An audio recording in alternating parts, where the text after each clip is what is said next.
How does it feel for me? Gemma's update, February 2021. How has your experience been over the last month? It has been somewhat mixed. I went to my GP on the 23rd of January for the first vaccine. It was very fast, very efficient. Secondly, I ended up at the A&E department for a huge abscess in my stomach. I was quite fast in A&E. It was maybe about an hour before I was in and seen. It was decided that it was going to be drained and lanced with no anaesthetic, quite scary, while I was awake. That was very unbelievably painful, but very fast and very efficient again. And then I was told that I would be able to go straight home as soon as the abscess was drained. That wasn't the case. It was an overnight stay, as the renal doctors decided they wasn't happy with some bloods.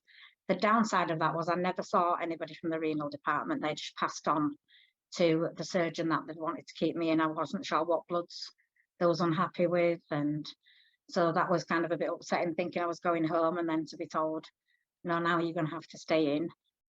My appointment with the renal intervention centre afterwards.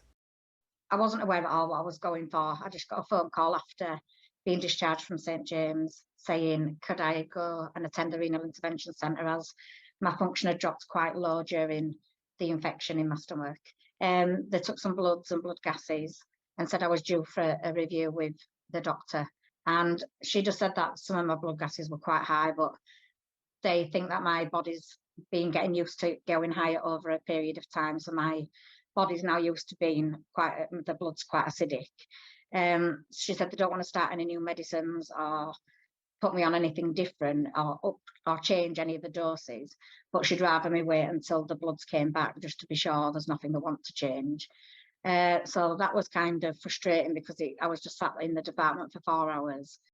How did your routine appointments go with the renal department in hospital? My last 2 appointments have both been by telephone, and I'm really not comfortable with the telephone call appointments. It seems really impersonal. There's so many things I forget to ask, and I'm more comfortable with the face-to-face, especially with where my functions are at the minute. It's at that pivotal point where do I decide on what dialysis again, or do we do more work up for transplant? And I still don't know where we are with that and what the next steps are going to be, what the plan is, if there is even a plan in place. I'm really not sure about what's going on there.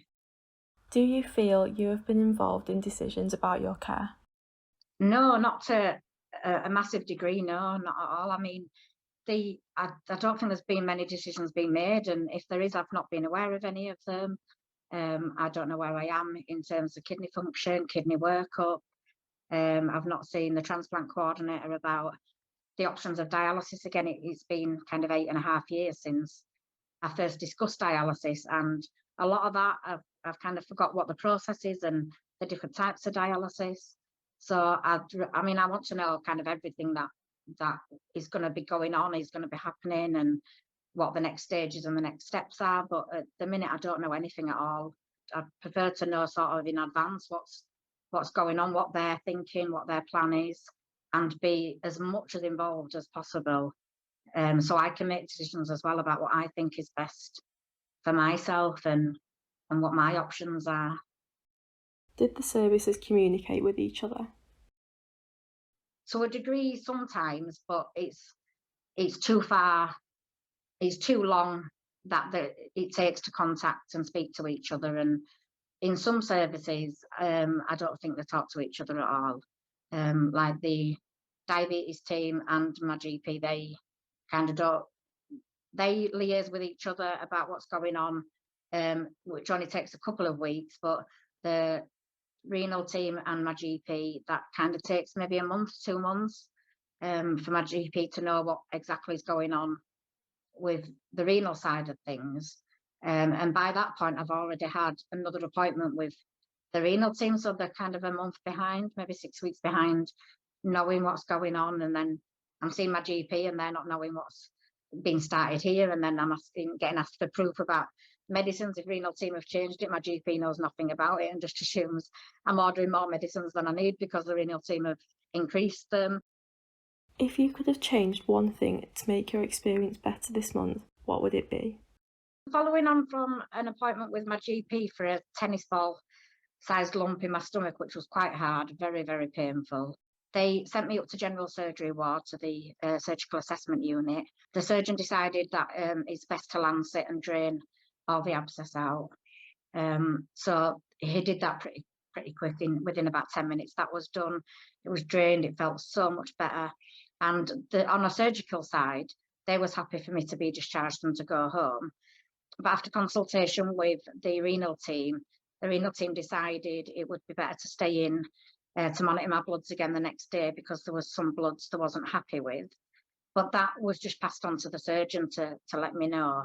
So I was very disappointed that I'd not seen anybody from the renal team to explain what was wrong with the bloods, why they needed to keep me in, what was going on with my function, as it's quite low now at 14%.